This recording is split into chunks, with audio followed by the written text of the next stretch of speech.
Assalamualaikum warahmatullahi wabarakatuh. Salam solusi, salam diskusi.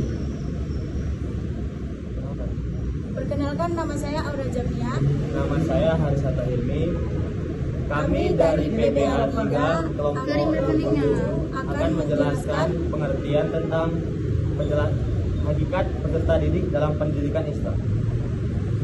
Hakikat peserta didik dalam pendidikan Islam merujuk kepada peran penting yang dimainkan oleh murid atau siswa dalam proses pendidikan.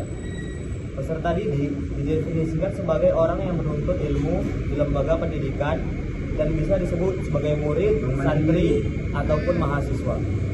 Dari perspektif filsafat pendidikan Islam, hakikat peserta didik melibatkan analisis kebutuhan siswa dalam proses pendidikan.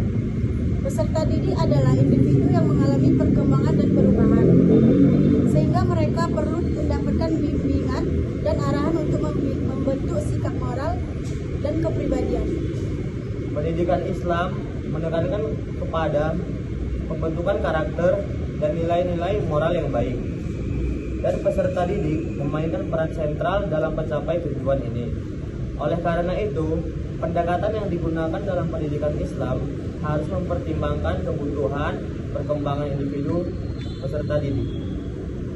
Definisi hakikat peserta didik dalam pendidikan Islam merujuk kepada peran dan kedudukan penting yang dimiliki oleh murid atau siswa dalam proses pendidikan. Dalam konteks pendidikan Islam, peserta didik adalah individu yang belajar dan mengalami perkembangan baik secara fisik, intelektual, emosional, sosial, dan spiritual. Ruang lingkup pembahasan meliputi definisi peserta didik dalam pendidikan Islam. Paradigma peserta didik dalam pendidikan Islam, periode perkembangan peserta didik, sifat dan kode etik peserta didik. Peserta didik memiliki kedudukan tersendiri dalam proses pendidikan sekolah. Pendidikan Islam adalah proses dan praktik penyelenggaraan yang berlangsung secara berkesinambungan dari generasi ke generasi sepanjang sejarah Islam. Dalam bahasa Indonesia ada 3 sebutan untuk pelajar, yaitu murid, anak didik, dan peserta didik. Ada pula contoh hakikat peserta didik dalam pendidikan Islam. Berikut ini adalah beberapa contoh yang menggambarkan hakikat peserta didik dalam pendidikan Islam. Yang pertama, peserta didik sebagai individu yang sedang dalam tahap pertumbuhan dan perkembangan. Dalam pendidikan Islam, peserta didik dilihat sebagai individu yang sedang dalam tahap pertumbuhan dan perkembangan, baik secara ilmu, perilaku, dan juga fisik. Mereka sedang dalam masa perkembangan secara keilmuan, sosial, dan keagamaan. Yang kedua, peserta didik sebagai individu yang membutuhkan bimbingan dan arahan. Peserta didik adalah individu yang mengalami perkembangan dan perubahan sehingga mereka harus mendapatkan bimbingan dan arahan untuk membentuk sikap, moral, dan kepribadian. Dalam pendidikan Islam, peran guru sangat penting untuk memberikan bimbingan dan arahan ini.